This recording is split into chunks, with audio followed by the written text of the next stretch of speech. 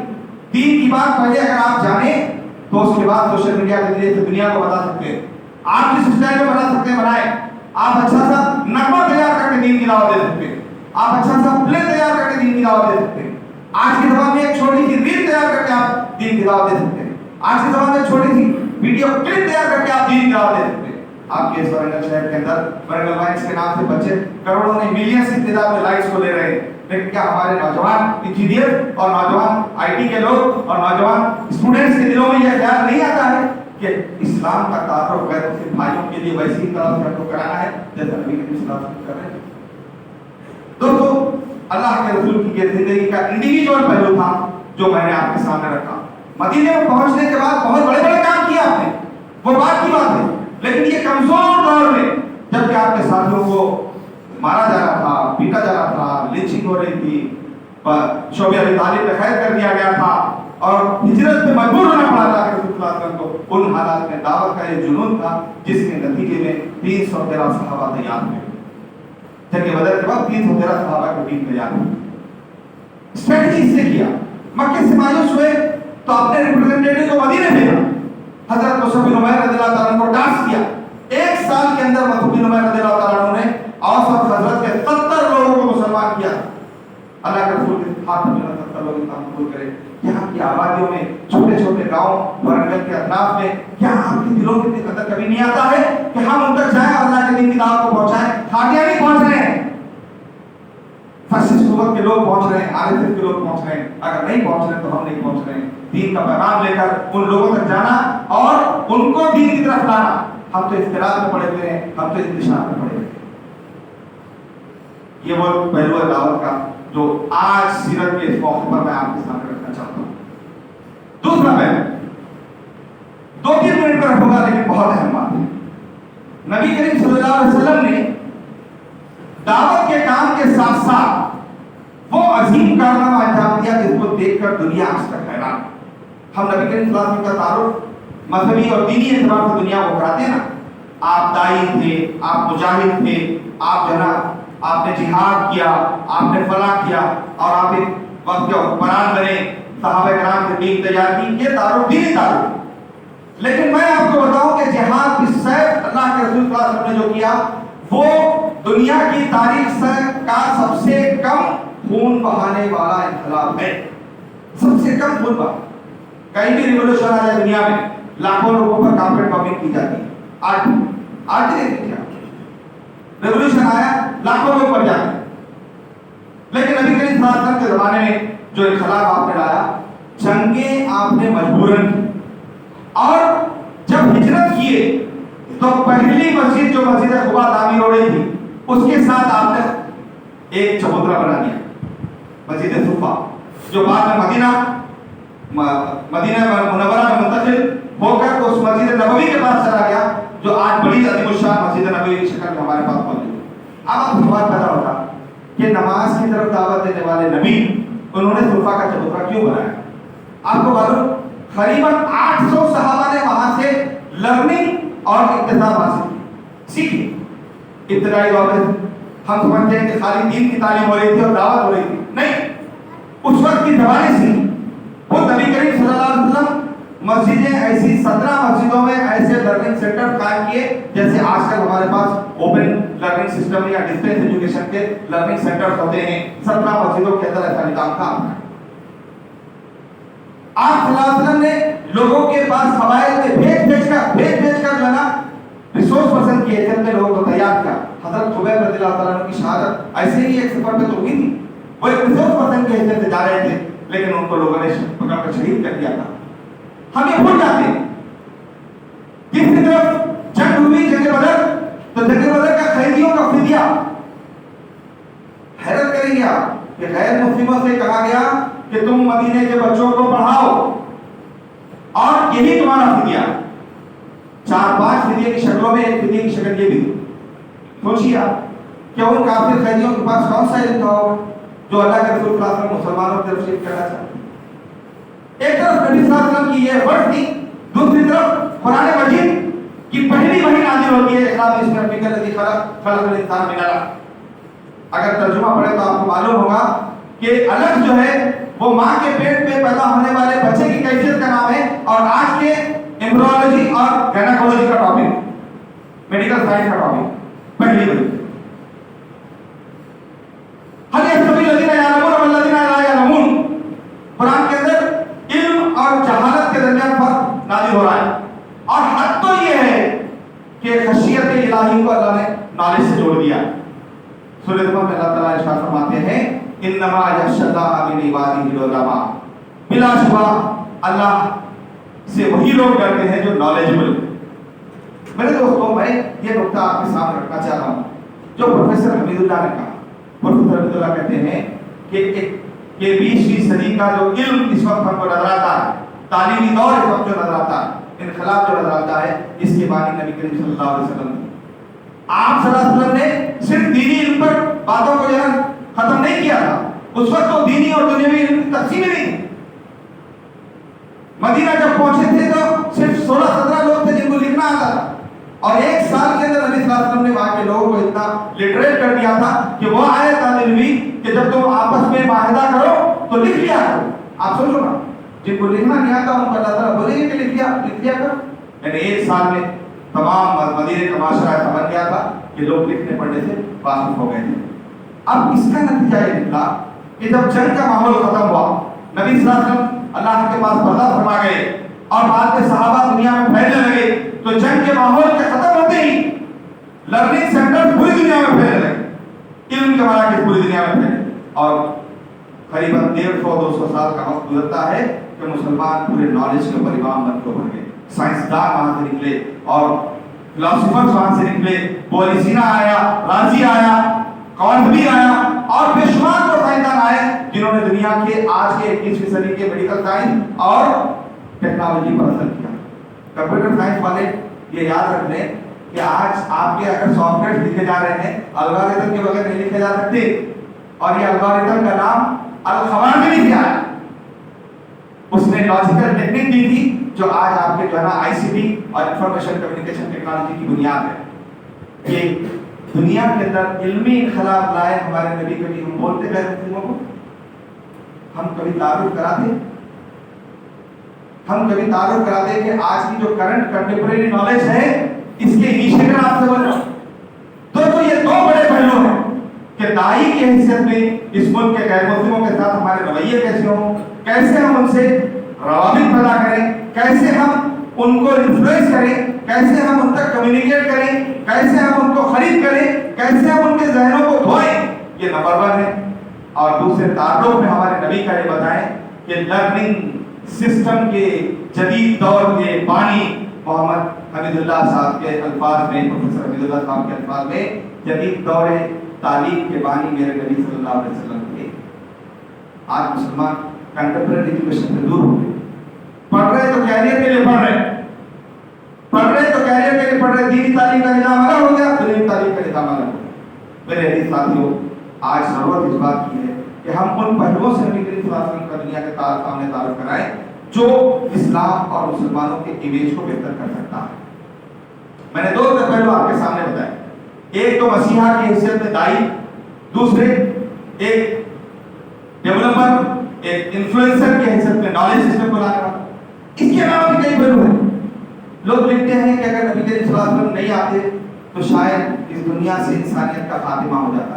اخلاق کے بانی، جدید اخلاقیات کے بانی لوگ لکھتے ہیں کہ نبی کریم صلی اللہ علیہ وسلم اگر نہیں آتے تو خواتین کا دنیا میں آج اور برا حال ہوتا.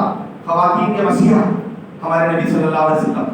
لوگ لکھتے ہیں کہ اگر اللہ کے نبی نہیں آتے تو سودی نظام دنیا کو نگل لیتا تھا. سود کے مٹ مارنے والے، سود کو ختم کرنے والے ہمارے نبی صلی اللہ علیہ وسلم. یہودی اسی لیے تو اختلاف کرتے تھے آپ سے.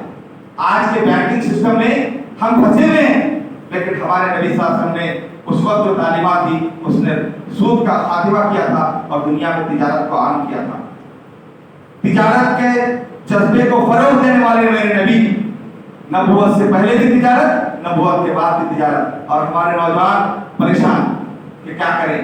آج ہمارے نوجوان پڑھنے کے بعد نوکری کے اوپر زیادہ توجہ، جبکہ ان کو حدیث بتاتی ہے کہ 9 حصے اللہ نے رزق کے تجارت کے اندر دیے ہیں. میرے عزیز ساتھیوں، کہنے کو بہت ہے. میں اس موقع پر صرف یہی پیغام آپ کو دینا چاہتا ہوں کہ اگر آج نبی کریم صلی اللہ علیہ وسلم کا ان حیثیتوں سے الگ ہم تعارف ہمارے لوگوں کے سامنے کریں اور سوشل میڈیا اور ٹیکنالوجی کا استعمال کرتے ہوئے پراپر انفلوئنسنگ کریں، تو میرے نوجوان بھائیوں، نوجوان بیٹوں، نوجوان بچوں، تم لوگ اس سے خلاف کے دائی بن.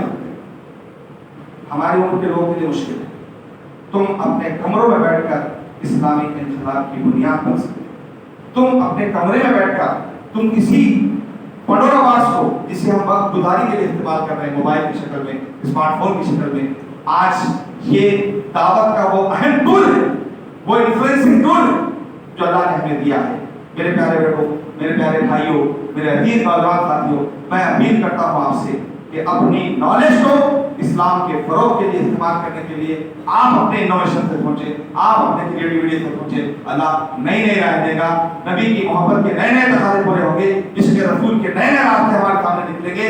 نبی صلی اللہ علیہ وسلم کا نئے طریقے سے انسانوں کے سامنے تعارف آئے گا. یہ چند محدود ذرائع سے ہم جو سلام اور نعت کی شکل میں پڑھ رہے ہیں ضرور ایک تعارف آ رہا ہے، لیکن اس سے بڑھ کر بھی دنیا میں نبی کریم صلی اللہ علیہ وسلم کا مختلف حیثیت سے تعارف کرانا اور اسلام اور مسلمانوں کے تئیں جو بوجھ اس وقت لوگوں نے ذہنوں میں بھرا ہے اسے دور کرنا، یہ آج کے ملت کی ضرورت ہے. اللہ تعالیٰ ہم سب کو عمل کی توفیق عطا فرمائے. باقی دعوانا الحمدللہ رب العالمین.